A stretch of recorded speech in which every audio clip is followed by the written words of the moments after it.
তার কাছে আপনি কোন জাতীয় লোকের সঙ্গে সম্পর্ক করবেন সেটা আপনার ব্যাপার। আমরা শুধু আপনাদের সামনে তুলে ধরতে চাই। সম্পর্কের কারণে মানুষের দাম কমে এবং বাড়ে।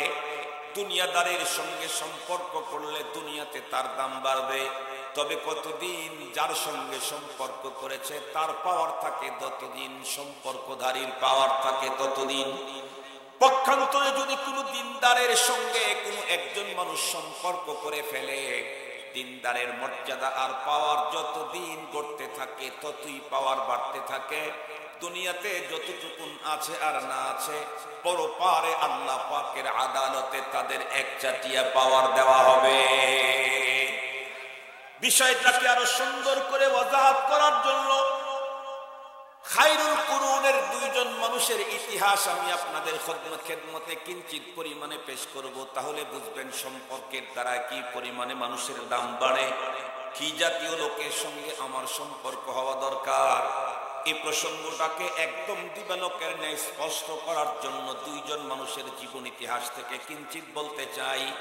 তার ভিতরে প্রথমেই যেই মানুষটার ইতিহাস বলবো উনি হলেন মসজিদে নববীর মুয়াজ্জিন। কোন টাইমে? যখন মুহাম্মাদুর রাসূলুল্লাহ সাল্লাল্লাহু আলাইহি ওয়াসাল্লাম নিজেই মসজিদে নববীর ইমাম, বিশ্ব নবীজি যখন মসজিদে নববীর ইমাম, সেই সময় বন্ধুরা আমার মসজিদে নববীর মুয়াজ্জিন ছিলেন হযরতে বেলাল হাবশী রাদিয়াল্লাহু তাআলা আনহু। লোকটা দেখতে বন্ধুরা আমার কালা, ঠোঁট দুইটা মোটা, এরপরে আজান দেওয়ার সময় শব্দের সুন্দর উচ্চারণটাও তার জবান থেকে অত সুন্দর হতো না। এবং লোকটার জন্ম হলো সুদূর হাবশায়, এবং লোকটা হলো বন্ধুরা আমার একজন কৃতদাস। কিন্তু কৃতদাস আর কালো মানুষ হলে কি হবে? এই লোকটা খুঁজে খুঁজে সম্পর্ক করেছে কার সঙ্গে? নবীদের নবীর সঙ্গে। বেলাল হাবশী রাদিয়াল্লাহু আনহু নবীদের নবীর সঙ্গে সম্পর্ক করার কারণে তার মর্যাদা, তার দাম কি পরিমাণে আল্লাহ পাকের কাছে বেড়ে গেল। বিষয়টাকে সুন্দর করে বুঝাবার জন্য আমার পয়গম্বরের জীবনের একটা ইতিহাস আপনাদের খেদমতে বলা দরকার। আমরা প্রত্যেকেই জানি আল্লাহ পাক রব্বুল আলামিন আমাদের পয়গম্বর সাল্লাল্লাহু আলাইহি ওয়াসাল্লামকে এমন একটা মোবারক ট্যুর করিয়েছিলেন, এমন একটা সফর করাইছিলেন যেই জাতীয় সফর পৃথিবীর কোনো পয়গম্বরকে করানো হয় নাই। সেই সফরের নাম যেন কি? একটু জোরে বলেন। মেরাজ। কোন মাসে যেন হয়েছিল? আমরা বর্তমান কোন মাসে আছি? রজবেরই মাস। মাশাআল্লাহ বলেন না মাশাআল্লাহ। আমরা প্রত্যেকে আমাদের কাছে মশহুর হলো রজব মাসে পয়গম্বরের মেরাজ হয়েছিল। সেই মাসেই তো আমরা এখন, রজব মাসেই তো আমরা এখন। এই রজবের মাসের ভিতরে একটা দোয়া প্রত্যেকটি মুসলমানদের জন্য খুব জরুরি, সুন্নত। সে দোয়াটা কি পাঠ হয়েছে? আল্লাহুম্মা বারিক লানা ফি রজব ওয়া শাবান ওয়া বাল্লিগনা রমাদান। পড়েছিলেন কি? আলহামদুলিল্লাহ। যদি না পড়া হয়ে থাকে এখন পড়েন। আল্লাহুম্মা বারিক লানা ফি রজব ওয়া শাবান ওয়া বাল্লিগনা রমাদান। এটি ভিন্ন একটা কথা, আমি সেই দিকে যাব না। মুহতারাম হাজিরিন, এই রজব মাসে আল্লাহ পাক তার প্রিয় হাবিবকে বলুন তো দেখি, পৃথিবীতে পাওয়ারফুলদের পাওয়ার আজীবন কারো লাস্টিং করে না। বাংলাদেশের সবচাইতে বেশি পাওয়ার দেখা যায় বিগত পতিত সরকার 15, 15.5 বছর, 16 বছর পর্যন্ত পাওয়ার দেখানোর পর স্মার্ট বাংলাদেশ করার ঘোষণা দিয়ে স্মার্ট পদ্ধতিতে পালায় গেলেন আকাশ দিয়ে। শুধু কি উনি পালালেন না, নিজের চোখে দেখা বাংলাদেশের একজন প্রভাবশালী বিচারপতি, যারে কালামানিক বললে ভালো চেনে বাংলাদেশের মানুষ, এ কত প্রভাবই না দেখাই 116 জন আলেমের নামের তালিকা করল তাদেরকে শায়েস্তা করার জন্য। সেই সিরিয়ালে আমিও 37 নম্বরের মেয়ে। আমি সেদিকে যেতে চাই না। সে টকশোতে বসে উপস্থাপিকার উপরে আক্রমণ করার জন্য উদ্যত হয়। যাকে তাকে রাজাকারের বাচ্চা বলে থ্রেট দিত। কিন্তু কি দেখলাম, যার মাধ্যমে পাওয়ার দেখাইতো, উনি যখন আকাশ দিয়ে চলে গেলেন, ওনার তো আর আকাশ দিয়ে যাওয়ার সুযোগ নাই। উনি তখন জমিন দিয়ে যাওয়ার জন্য একেবারে ছদ্মবেশে লেবারের মতো করে সিলেটের এক অঞ্চল দিয়ে ভেগে যাওয়া যখন শুরু করলেন, রাত্রের বেলায় শোয়ার জন্য জঙ্গলে একটা বেডশিট নসিবে হলো না, কলা পাতা কলা পাতা। কি বুঝলেন? পৃথিবীতে কারোর সাথে সম্পর্ক করবেন, তার পাওয়ার যতদিন আপনার পাওয়ার ততদিন।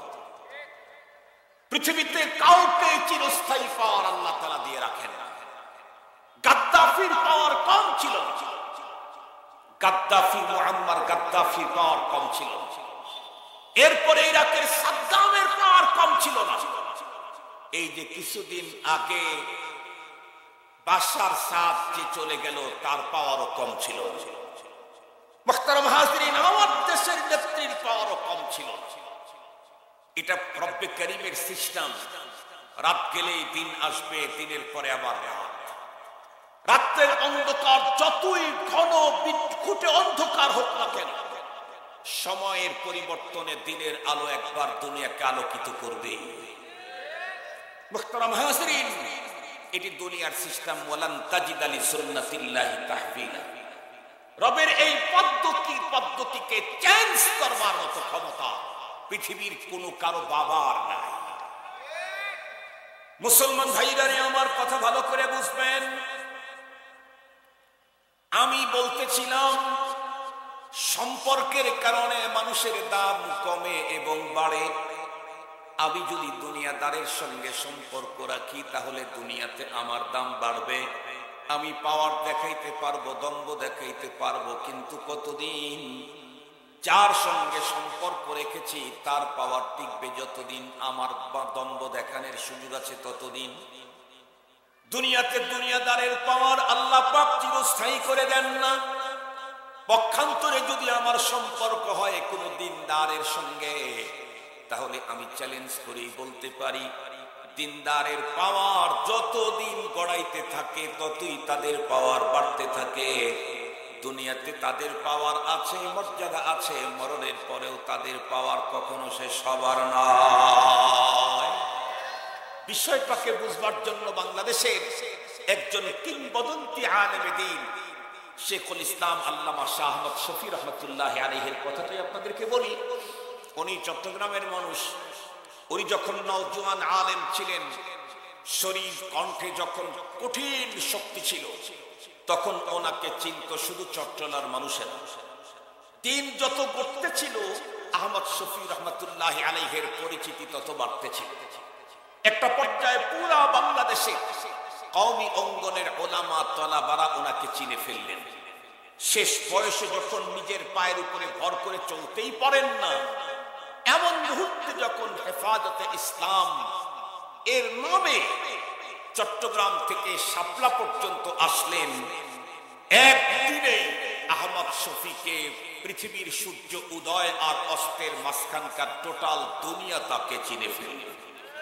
পৃথিবীর যত জায়গার মানুষ বাংলাদেশ চেনে, তত জায়গার মানুষ হেফাজতে ইসলামকে চেনে, তত জায়গার মানুষ আহমদ শফিকেও চিনেছে।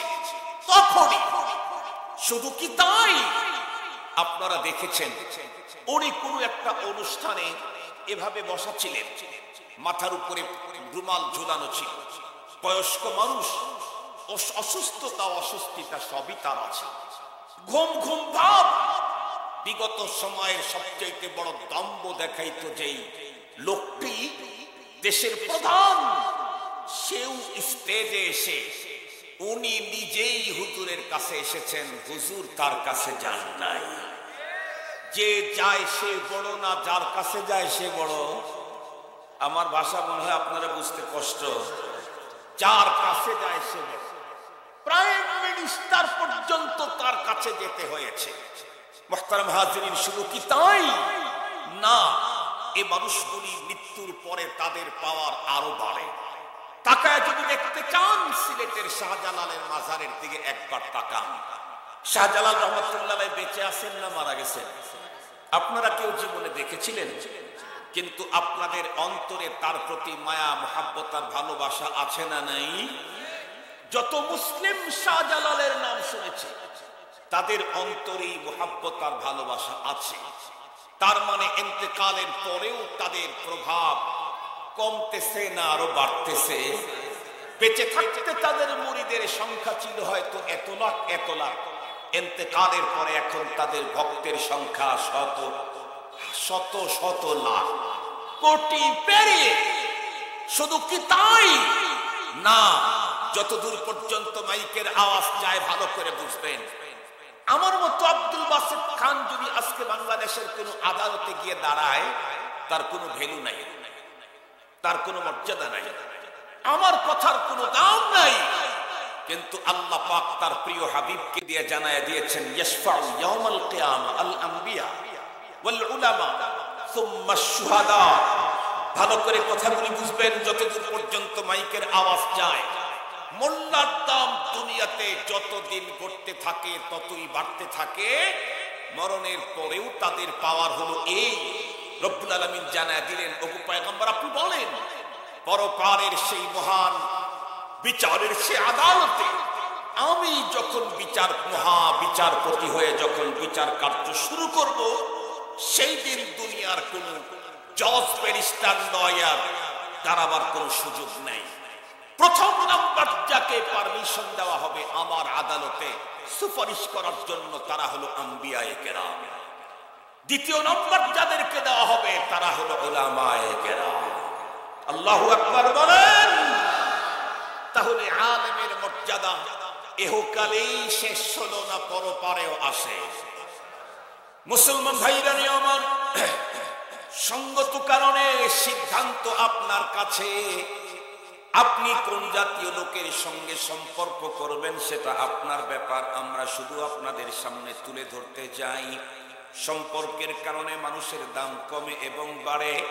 দুনিয়াদারের সঙ্গে সম্পর্ক করলে দুনিয়াতে তার দাম বাড়বে, তবে কতদিন যার সঙ্গে সম্পর্ক করেছে তার পাওয়ার থাকে ততদিন, সম্পর্কধারীর পাওয়ার থাকে ততদিন।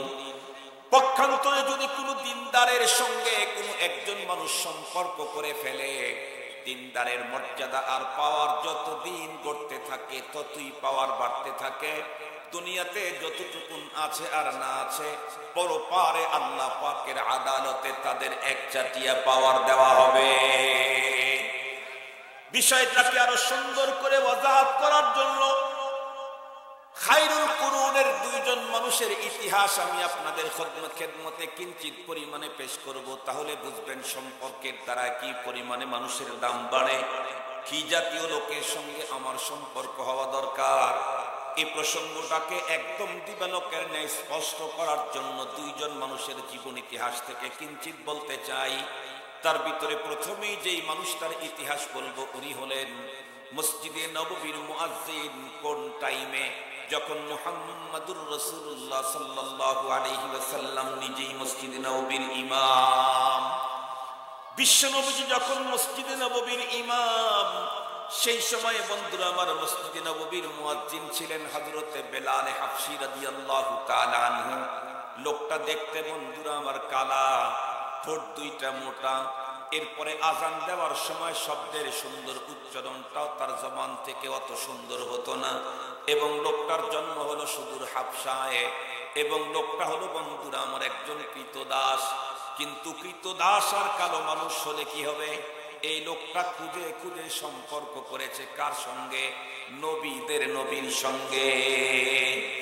বেলাল হাবশী রাদিয়াল্লাহু আনহু নবীদের নবীর সঙ্গে সম্পর্ক করার কারণে তার মর্যাদা, তার দাম কি পরিমাণে আল্লাহ পাকের কাছে বেড়ে গেল।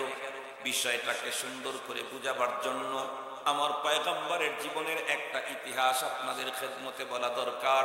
আমরা প্রত্যেকেই জানি আল্লাহ পাক রব্বুল আলামিন আমাদের পয়গম্বর সাল্লাল্লাহু আলাইহি ওয়াসাল্লামকে এমন একটা মোবারক ট্যুর করিয়েছিলেন, এমন একটা সফর করাইছিলেন যেই জাতীয় সফর পৃথিবীর কোনো পয়গম্বরকে করানো হয় নাই।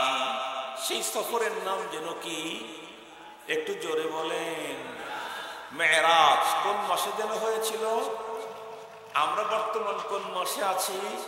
রজবেরই মাস। মাশাআল্লাহ বলেন না মাশাআল্লাহ। আমরা প্রত্যেকে আমাদের কাছে মশহুর হলো রজব মাসে পয়গম্বরের মেরাজ হয়েছিল। সেই মাসেই তো আমরা এখন, রজব মাসেই তো আমরা এখন। এই রজবের মাসের ভিতরে একটা দোয়া প্রত্যেকটি মুসলমানদের জন্য খুব জরুরি সুন্নত। সে দোয়াটা কি পাঠ হয়েছে? আল্লাহুম্মা বারিক লানা ফি রজব ওয়া শাবান ওয়া বাল্লিগনা রমাদান। পড়েছিলেন কি? আলহামদুলিল্লাহ। যদি না পড়া হয়ে থাকে এখন পড়েন, আল্লাহুম্মা বারিক লানা ফি রজব ওয়া শাবান ওয়া বাল্লিগনা রমাদান। এটি ভিন্ন একটা কথা, আমি সেই দিকে যাব না। মুহতারাম হাজিরিন, এই রজব মাসে আল্লাহ পাক তার প্রিয় হাবিবকে সবচেয়ে বড় মোবারক সফর করাইছেন। সেই সফর হলো বাইতুল্লাহ থেকে বাইতুল মুকাদ্দাস হয়ে আল্লাহর আরশ পর্যন্ত। সুবহানাল্লাহ বলেন। খুব ভালো করে বুঝবেন, আল্লাহ পাক তার প্রিয় হাবিবকে আগেই ইনফরমেশন করলেন, হাবিব আপনাকে কিন্তু আমার আরশে আমি আমন্ত্রণ করব, এক সময় নিয়ে আসবো। বলুন তো দেখি, এইখানে যদি কোনো একজন মানুষ এমন থাকেন যার অন্তরে মদিনার খুব প্রেম, কিন্তু মদিনায় যাওয়ার মতো বাহ্যিক কোনো সুযোগ তার নেই, হঠাৎ করে কোনো এক লোক এসে তাকেই যদি বলে আঙ্কেল বা ভাতিজা বা চাচা বা ভাই আগামী সোমবারের দিন আপনার মদিনার ফ্লাইট, বলুন তো দেখি ওই লোকের খুশি আর আনন্দটা কোন মাত্রায় হবে? আজকের থেকে শুরু করে আগামী সোমবার পর্যন্ত ওর কিন্তু ভালো করে ঘুম হবে। শুধু মদিনা মদিনা মদিনা, শুধু কল্পনার জগতে ভাসতে থাকবে। মদিনায় ডুববে, কিভাবে ডুববে? নবীজির রওজায় আত্মারে যাব, কি বলবো? নবীজির রওজার পাশে দাঁড়াইলে, নবীজিকে কেউ সালাম দিলে নবীজি নিজের কানে শুনেন, আমার সালাম নবীজি শুনবেন, নবীজি আমাকে দেখবেন। আল্লাহ কিভাবে দাঁড়াবে, কিভাবে সালাম দেব, এই কল্পনা তখন চলতেই থাকবে। অতি দুঃখের কারণে যেমন খাওয়া যায় না, বেশি আনন্দের সময়ও কিন্তু ক্ষুধা লাগে না। কথা বলেন। খুব বেশি আনন্দ তাহলেও ভিতরে খাবার ঢোকে না, খুব বেশি পেরেশান তখনও খাবার ঢোকে না। এই লোকের অবস্থা তো একেবারে ওই রকম হয়ে যাবে। মদিনার যে লোক যাওয়ার সুসংবাদ পাবে। তাছাড়া আমরা তো জানি, কেউ যদি কাউকে মোহাব্বত করে, প্রিয় মানুষ তার দর্শনের চাইতে মজাদার জিনিস পৃথিবীতে আর কিছু হয় না। এই জন্য একজন কবি বড় চমৎকার বলেছেন, হফতে দরিয়া গলবানু শমতর নগর দত জানে মন, হফতে দরিয়া গলবানু শমতর নগর দত জানে মন, শরবতে দিদার বায়দ আজলবে মেহবুবে মন। সপ্ত দরিয়া পান করাইলেও মনের তৃষ্ণা মিটবে না, বন্ধুর সঙ্গে দেখা হলেই মিটবে সকল যন্ত্রণা। মুসলমান ভাইরা আমার ভালো করে বুঝবেন, বিশ্ব নবীজিকে আল্লাহ পাক জানা দিলেন, হাবিব আমার, আমি আপনাকে মোবারক একটা ট্যুর করাবো, সেটা হলো জমিন থেকে আমার আরশ পর্যন্ত। রজব মাসের কোন এক রাত্রে আল্লাহ পাক জিবরাইল আমিনকে ডেকে বললেন, জিবরাইল আমার পয়গম্বরের মুবারক সফরটা আজকের রাত্রেই হয়ে যাক। আয় রব, কেমনে কোন পদ্ধতিতে হবে? আল্লাহ পাক সিস্টেম করে দিলেন, জিবরাইল আমার পয়গম্বরকে তুমি তার শয়ন কক্ষ থেকে ডেকে আমার আরশ পর্যন্ত পৌঁছিয়ে দিবে। তবে আমার পয়গম্বরকে আমন্ত্রণ করার জন্য আমি দুইটা গ্রুপ পাঠাইতে চাই। এক নাম্বার হলো নবীগণের গ্রুপ, আদম পয়গম্বর থেকে ঈসা পয়গম্বর পর্যন্ত সমস্ত নবী এবং রাসূলগণকে আল্লাহ পাক ডেকে বললেন, আপনারা প্রত্যেকেই চলে যান। কোথায়? বলে বাইতুল মুকাদ্দাসে। কেন? আমি আমার হাবিবকে আমার আরশে আমন্ত্রণ জানিয়েছি, আমার হাবিবকে বাইতুল মুকাদ্দাস হয়ে আমার আরশ পর্যন্ত নিয়ে আসব, আমার হাবিবুল্লাহকে রিসিপশন করার জন্য। সমস্ত নবীগণ বাইতুল মুকাদ্দাসে আগায়া যান। কত বড় মর্যাদা আল্লাহ পাক আমার হাবিবকে দিলেন। আদম পয়গম্বর থেকে হযরত ঈসা পয়গম্বর পর্যন্ত সমস্ত নবীগণকে পাঠাইলেন আমার পয়গম্বরকে রিসিভ করার জন্য বাইতুল মুকাদ্দাসে তারা ওয়েটিং করছেন। বন্ধুরা আমার, এমন মুহূর্তে আল্লাহ পাক জিবরাইল আমিনকে ডেকে বললেন, জিবরিল তুমিও যাও আমার পয়গম্বরকে রিসিভ করার জন্য, তবে তুমি আবার নবীদের মতো বাইতুল মুকাদ্দাসে গিয়ে অপেক্ষা করবে না, বরং তুমি আমার পয়গম্বরের শয়ন কক্ষ পর্যন্ত চলে যাবে, আমার পয়গম্বরকে ঘুম থেকে জাগ্রত করায়া তাকে বাইতুল মুকাদ্দাসে নিয়ে আসবা। সেইখানে কিছু আনুষ্ঠানিকতা কিছু কাজ করার পরে সেখান থেকে আমার আরশ পর্যন্ত পৌঁছিয়ে দিবা। জিবরাইল আমিন যেমন হুকুম তেমন কাম, কারণ ফেরেশতা হলো তারা লা ইয়াসুনাল্লাহা মা আমারাহুম ওয়া ইয়াফআলুনা মা ইউমারুন। জিবরাইল আমিন চলতে চলতে পয়গম্বরের শয়ন কক্ষে চলে গেলেন। হাতিমে কাবা অথবা উম্মাহানির ঘরের ভিতরেই পয়গম্বর শুয়েছিলেন। জিবরাইল আমিন গিয়ে বললেন, পয়গম্বর উঠুন। কেন? বলে যেতে হবে। কোথায়? বলে সেই বরকতপূর্ণ সফরে মেরাজে। পয়গম্বর আনন্দিত বেরিয়ে এলেন। জিবরাইল আমিন ডেকে বললেন পয়গম্বরকে, ওগো আল্লাহর হাবিব, একটা বাহন আপনার সামনে আমি এখন দাঁড় করায় দিচ্ছি, আপনি তার উপরে চড়ে বসেন। বাহনটা দেখতে বন্ধুরা আমার একদম নরমাল, খুব ভালো করে বুঝবেন, দুনাল হিমারি ফাওকাল বাগাল, গাধা আর খচ্চরের মাঝামাঝি বন্ধুরা আমার একটা বাহন। পয়গম্বর যখন তার উপরে চড়ে বসলেন, আল্লাহ দেখতে ছোট বাহন হলে কি হবে, তার গতি পাওয়ার কেমন কিতাবের ভিতরে আসছে মুনতাহাল বাসার। আমরা তাকাইলে আমাদের চোখের শেষ সীমানা যত দূর, ছোট্ট বাহনটা একটা কদম ফেলে তত দূর। বলুন তো দেখি, আমার চোখের শেষ সীমানায় যদি এক কদম হয়, আর যদি বিদ্যুৎ বেগে যদি কদম ফেলতে থাকে, তাহলে বলুন তো দেখি এই বন্ধুরা আমার বাইতুল্লাহ থেকে বাইতুল মুকাদ্দাস পর্যন্ত যাইতে মাস লাগবে, সপ্তাহ লাগবে, দিন লাগবে না? আল্লাহ পাক নিজেই বললেন, সুবহানাল্লাযী আসরা বিআবদিহি লাইলাম মিনাল মাসজিদিল হারাম ইলাল মাসজিদিল আকসাল্লাযী বারাকনা হাওলাহু লিনুরিয়াহু মিন আয়াতিনা। রাতের কিছু অংশের ভিতরে আল্লাহ পাক টোটাল সফর কমপ্লিট করাইলেন। বিশ্বনবী চলে গেলেন বাইতুল মুকাদ্দাসে। জিবরাইল আমিন পয়গম্বরকে ডেকে বললেন, পয়গম্বর এখন আপনি আপনার বাহন থেকে নামুন। পয়গম্বর বাহন থেকে নেমে গেলে জিবরাইল আমিন পয়গম্বরের বাহনটার রশি ধরে টেনে টেনে ওই পাথরের সঙ্গে বেঁধে দিলেন, যেই পাথরের সঙ্গে অতীত জামানার নবীগণ বাইতুল মুকাদ্দাসে ইবাদত করতে আসলে তারা তাদের বাহনগুলাকে বেঁধে রাখতেন। এরপরে পয়গম্বর জিজ্ঞাসা করলেন, জিবরিল এখন আমার কি করণীয়? জিবরাইল আমিন পয়গম্বরকে উত্তর দিলেন, ওগো পয়গম্বর, দেখছেন না আদম পয়গম্বর থেকে শুরু করে ঈসা পয়গম্বর পর্যন্ত সমস্ত নবীগণ এখানে এসে গেছেন। এখানে এত বড় মজমা নবীদের এই জাতীয় সমাবেশ পৃথিবীতে আর কখনো কোনোদিন হয় নাই। ভালো করে বুঝবেন, পৃথিবীর একমাত্র মসজিদ, যেই মসজিদে সমস্ত নবীগণের উপস্থিতিতে নামাজ হয়েছে, এই মসজিদটার নাম হলো বাইতুল মুকাদ্দাস। এই সব বাইতুল মুকাদ্দাসকে আল্লাহ তাআলা দিয়েছেন। এজন্য আমাদের নতুন প্রজন্মের অন্তরে বাইতুল মুকাদ্দাসের প্রেম, বাইতুল মুকাদ্দাসের প্রতি ভালোবাসা, বাইতুল মুকাদ্দাসের প্রতি শ্রদ্ধাবোধ ঢুকায়া দিতে হবে। এটা আমাদের জিম্মাদারি। মুসলিম নতুন প্রজন্মকে এ মেসেজ পৌঁছাইতে হবে, বাইতুল্লাহ যেমন আমার, পয়গম্বরের রওজায়ে আতহারের উপরের সবুজ গম্বুজ যেমন আমার, মসজিদে নববী যেমন আমার, বাইতুল মুকাদ্দাসও আমার।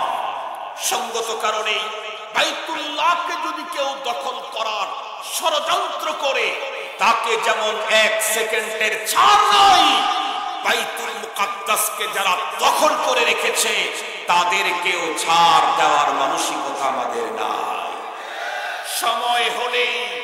সময় হলেই এদেশের হক্কানি রব্বানি উলামায়ে কেরাম ডাক দিলেই বাইতুল মুকাদ্দাসকে মুক্ত করার জন্য আমরাও রেডি আছি। আমরাও রেডি আছি। পৃথিবীর ইহুদিবাদকে জানায় দিতে হবে শুধুমাত্র কেবলমাত্র ফিলিস্তিনের মুসলমানদেরকে শহীদ করে দিলে বাইতুল মুকাদ্দাসকে ধরে রাখতে পারবি না। শুধু গাজার কোটি কয়েক মুসলমানকে শহীদ করে বাইতুল মুকাদ্দাসকে দখলে রাখা যায় না, যাবে না। তাম পৃথিবীর 200 কোটির উপরে মুসলমান বাইতুল মুকাদ্দাসের জন্য নিজের জীবন নজরানা করতে রেডি আছে। সময় হলেই কাজ হবে, সময় হলে সময় মতোই কাজ হবে ইনশাআল্লাহ। আমরা আমাদের ঘরে, আমরা আমাদের বাড়িতে, আমরা আমাদের অফিসে, আমরা আমাদের ডাইনিং কি বলে আমাদের এই মেহমানখানায়, আমরা আমাদের বিভিন্ন গুরুত্বপূর্ণ জায়গায় যেখানে বরকতের জন্য খানায় কাবার ছবি রাখি, যেখানে বরকতের জন্য পয়গম্বরের রওজায়ে আতহারের সবুজ গম্বুজের ছবি রাখি, যেখানে বরকতের জন্য মসজিদ নববীর ছবি রাখি, তার পাশে বাইতুল মুকাদ্দাসের ছবিও রেখে দিতে হবে ইনশাআল্লাহ। ইনশাআল্লাহ পৃথিবীর ইহুদিবাদকে হলুদ সংকেত দেখাতে হবে। বাইতুল মুকাদ্দাস শুধু গাজার কোটি কয়েক মুসলমানের না, তাম পৃথিবীর 200 কোটি মুসলমানের। মুহতারাম হাজরিন, সেদিকে যেতে চাই না। জিবরাইল আমিন জিজ্ঞাসা করলে জিবরাইল আমিন বললেন, পয়গম্বর, একমাত্র মসজিদ যেখানে সমস্ত নবীগণ একটা টাইমে হাজির সেটা বাইতুল মুকাদ্দাস। সেই মুহূর্তটা এখন। আর আল্লাহ পাক আপনাকে কত বড় মর্যাদা দিয়েছেন, এ কারণে এখানে সালাত আদায় করতে হবে, সালাত নামাজ পড়তে হবে। ঠিক আছে, নামাজের পদ্ধতি কি হবে? জিবরাইল আমিন পয়গম্বরকে ডেকে বললেন, পয়গম্বর একটু অপেক্ষা করুন, আমি একটু আজানটা দিয়ে দেই। আজান দেওয়া শুরু হলো। আল্লাহু আকবার, আল্লাহু আকবার। আজকের বন্ধুরা আমার, এই জামাতের মুয়াজ্জিন হলো জিবরাইল আমিন। জিবরাইল আমিনের কণ্ঠে আজান দেওয়া শুরু করলেন। আল্লাহু আকবার, আল্লাহু আকবার, আল্লাহু আকবার, আল্লাহু আকবার। আশহাদু আল্লা ইলাহা ইল্লাল্লাহ, আশহাদু আল্লা ইলাহা ইল্লাল্লাহ। এরপরে জিবরাইল আমিন আশহাদু আন্না বলার পরে থেমে গেলেন। আশহাদু আন্না বলার পরে আর কিছু বলছেন না। রব্বে কারীম জিজ্ঞাসা করলো, জিবরিল থেমে গেলে কেন? জিবরাইল আমিন তখন উত্তর করলেন, ওগো রব্বুল আলামিন, আমি তো কিছুই বুঝতে পারতেছি না। কারণ এই জায়গায় আদম সফিউল্লাহ আছেন, ইব্রাহিম খলিলুল্লাহ আছেন, মুসা কালিমুল্লাহ, ঈসা রূহুল্লাহ আছেন, মুহাম্মাদুর রাসূলুল্লাহ আছেন। আশহাদু আন্না বলার পরে কোনটা বলবো? আদম সফিউল্লাহ বলবো, নাকি ইব্রাহিম খলিলুল্লাহ বলবো, নাকি মুসা কালিমুল্লাহ, নাকি ঈসা রূহুল্লাহ, নাকি মুহাম্মাদুর রাসূলুল্লাহ বলবো? আল্লাহ পাক তখন ডেকে বললেন, জিবরিল, যাকে টার্গেট করে, যাকে লক্ষ্য করে আজকের এই মহাসমাবেশটাকে সাজানো হলো, উনি হলেন মুহাম্মাদুর রাসূলুল্লাহ। যাকে টার্গেট করে আজকের সমাবেশকে সাজানো হয়েছে, ওনার উপস্থিতিতে অন্য কোনো নাম উচ্চারণ করার পারমিশন নাই। সঙ্গত কারণে আপনি আযানের ভিতরে বলে দেন, আশহাদু আন্না মুহাম্মাদার রাসূলুল্লাহ। মুসলমান ভাইরা আমার, কমপ্লিট আযান যখন হয়ে গেল, এখন প্রশ্ন হলো, মাইয়া উম্মুল আন, এই মুহূর্তে ইমামতির জিম্মাদারি কে পালন করবে? রব্বে কারীম জানায় দিলেন, যাকে ঘিরে আজকের সম্মেলন, উনি থাকতে অন্য কে আর জিম্মাদারি পালন করবে? উনি তো আখিরি নবী। যেই নবীর উপস্থিত থাকলে, যেই নবীর শরীয়ত থাকাকালীন অন্য কারো শরীয়তই চলতে পারে না, সেই নবী থাকাকালীন অন্য কারো ইমামতি চলতে পারে না। এজন্য ইমামতি করবে মুহাম্মাদুর রাসূলুল্লাহ সাল্লাল্লাহু আলাইহি ওয়াসাল্লাম। পয়গম্বরের ইমামতিতে নামাজ কমপ্লিট হয়ে গেল। সমস্ত নবীগণ তাদের গন্তব্যের দিকে রওনা করলেন। জিবরাইল আমিন আমার পয়গম্বরকে নিয়ে উচ্চ জগতের দিকে ওড়া শুরু করলেন। চলতে চলতে কত দূর? সিদরাতুল মুনতাহা পর্যন্ত চলে গেলেন। এবার জিবরাইল আমিন পয়গম্বরকে ডেকে বলেন, পয়গম্বর, আপনি ভিতরে ঢুকে যান। এটা সীমান্ত এরিয়া, ভিতরে সংরক্ষিত এরিয়া, ওই জায়গায় ঢোকার আমার কোনো পারমিশন নাই। ওয়াগার ইয়াকসারে এবার তার পারাম ফুরুচুর সামনের দিকে অগ্রসর হওয়ার পারমিশন আমার নাই। আমি হইলাম কর্মচারী, আপনি হলেন মেহমান। অন্দরমহলে ভিতরে মেহমান ঢুকতে পারে, কর্মচারীর পারমিশন থাকে না। চাঁদ পয়গম্বর, আল্লাহর পয়গম্বর উপরে উঠা শুরু করলেন। চলতে চলতে চলতে চলতে কোথায় গেলেন? আল্লাহ পাকের আরশে আল্লাহর কত নিকটে গেলেন। এই বক্তব্য পৃথিবীর কোন পণ্ডিতের কাছে জিজ্ঞেস করলে পাওয়া যাবে না। যে রবের কাছে আমার আল্লাহ আমাদের হাবিব গেছেন, সেই রব কি বলেন? সে রব্বুল আলামিন বলেন, ফাদানা ফাতাদাল্লা ফাকানা কাবা কাউসাইনি আও আদনা ফাআউহা ইলা আবদিহি মা আউহা। সহজে বুঝবার জন্য বলি, কোন কোন বর্ণনাতে এসেছে আল্লাহ পাকের প্রিয় হাবিব আল্লাহ পাকের এত কাছে গিয়েছেন, আল্লাহ নিজে তার কুদরতের হাতখানা তার হাবিবের কাঁধের উপরে রেখে গল্প করা শুরু করলেন। अगर खाहम किरा से दिल बगुयम जानो मियाबम वगर जाए शवद पैदा तुरा तन्हा नो मियाबम वगर याबम तुरा तन्हा वहम शवद जाए पैदा बखुशी गम कुनम खुदरा वमन खुदरा नो मीदानम उशाहिदु मन अहवा बिगैर वसीलतिन فيلحقني شان أضل طريقا يوحج نارا ثم يطفئ برشة لذلك تراني محرقا وغريقا दीदार में नुमाई व परहेज में कुनी आतशे माओ बाजारे खुद रात जमी कुनी। আল্লাহ পাক রব্বুল আমিন তার পেয়ারা হাবিবের কাঁধের উপরে রেখে গল্প শুরু করলেন। একটা পর্যায়ে আল্লাহ তার হাবিবকে ডেকে বললেন, হাবিব, আমার তো অসংখ্য অগণিত প্রজেক্ট আমার আছে। আল্লাহর কোরআনে আল্লাহ স্পষ্ট বলেন, ওয়া ইন তাউদ্দু নি'মাতাল্লাহি লা তুহসুহা। আমার প্রজেক্ট তো গুণেই শেষ করতে পারবে না পৃথিবীর মানুষ। সঙ্গত কারণে সকল প্রজেক্ট আপনাকে দেখাবার মতো সুযোগ নাই। আজকে আমি আমার প্রজেক্টের ভিতরে দুইটা প্রজেক্ট দেখায় দেব। একটা হলো জান্নাতের প্রজেক্ট, আর একটা জাহান্নামের প্রজেক্ট। এই কারণেই তো আমরা বয়ানের ভিতরে বলি, সমস্ত নবী রাসূলগণ জান্নাত জাহান্নামের ওয়াজ করেছেন না দেখে, কিন্তু আমার পয়গম্বর জান্নাত জাহান্নামের ওয়াজ করেছেন নিজের চোখে দেখে এসে। আল্লাহু আকবার বলেন, আল্লাহু আকবার। আমাদের পয়গম্বর জান্নাত নিজের চোখে দেখেছেন, জাহান্নাম নিজের চোখে দেখেছেন, রব্বুল আলামিনকে নিজের চোখে দেখেছেন।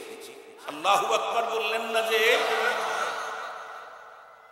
আল্লাহর পয়গম্বর বলেন, আমি যখন রব্বে কারীমের জান্নাতের প্রজেক্টটা দেখার জন্য যখন বিসমিল্লাহ বলে ভিতরে ঢুকলাম, ভিতরে ঢুকেই দেখি এক আশ্চর্য কাজ।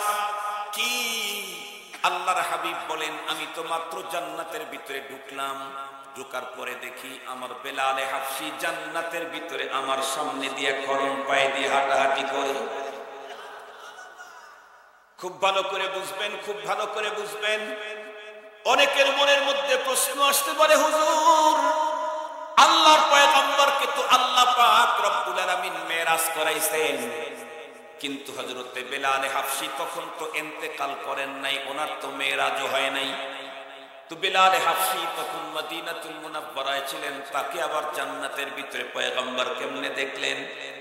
এমন প্রশ্ন যদি করেন, তাহলে এই যে কালো কালো জিনিসগুলি দাঁড়িয়ে আছে, চিনলেন তো আপনারা? এই যে কালো কালো, এই যে কালো কালো জিনিসগুলি দাঁড়িয়ে আছে, আমার হাতেও একটা আছে।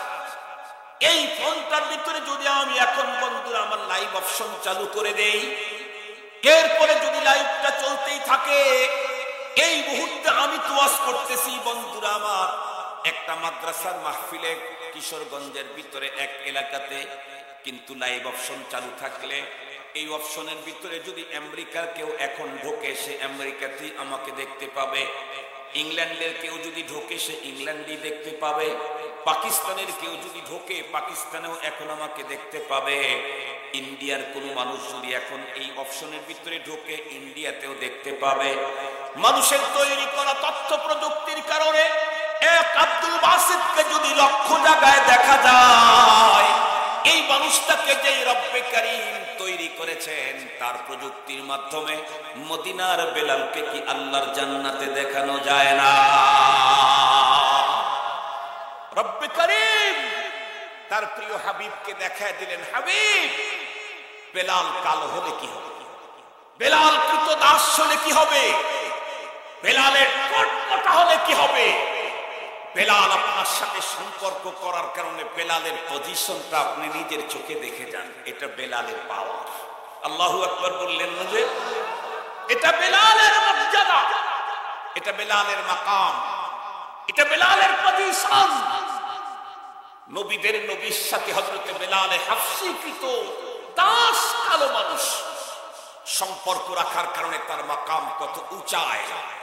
আপনি এখন সিদ্ধান্ত নেন আপনি কাদের সাথে সম্পর্ক করতে চান, আপনি সিদ্ধান্ত নেন। আমরা বলবো না এটা না ওইটা, দেখায় দিলাম কার সাথে সম্পর্ক করবেন আপনি। পক্ষান্তরে ওই যুগের আরেকজন মানুষ ছিল, যেই লোকটার কন্ডিশন বেলালে হাফসী রাদিয়াল্লাহু আনহু একদম বিলকুল আকস, একেবারে উল্টা। কেমন? বেলালে হাফসী ছিলেন কালো। এখন যেই লোকের কথা বলবো এই লোকটা ছিল শুধু সুন্দর না, এত সুন্দর। আমাদের দেশে যেমন কারো চেহারা যদি খুব বেশি সুন্দর হয় তখন যুবকেরা বলে দেখতে চেহারা না আগুন, বলে না? বলে না? কি বলে? চেহারা না আগুন। আমাদের দেশে অতি সুন্দর হলে তাকে বলি আগুন। এখন যেই লোকটার নাম বলবো সেই লোকটা আগুন বলে নাই, ওরা আগুনের বাবা নাম রাখছে আবু লাহাব। ও কি বলেন? আবু লাহাব আগুনের বাবা। কি পরিমাণে সুন্দর চেহারা, তার নামই আবু লাহাব। মুহতারাম হাজরিন, লোকটা জন্ম নিয়েছে কোথায়?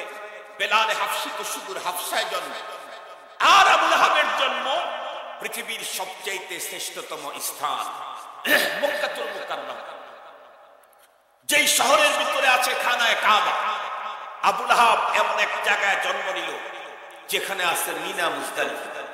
আবু লাহাব এমন এক শহরে জন্ম হলো যেই শহরের মধ্যে আছে সাফা মারওয়া। আবু লাহাব এমন এক শহরে জন্ম নিল যেই শহরের মধ্যে আছে মাকামে ইব্রাহিম। আবু লাহাব এমন এক শহরে জন্ম নিল যেই শহরের মধ্যে আছে মাতাফ।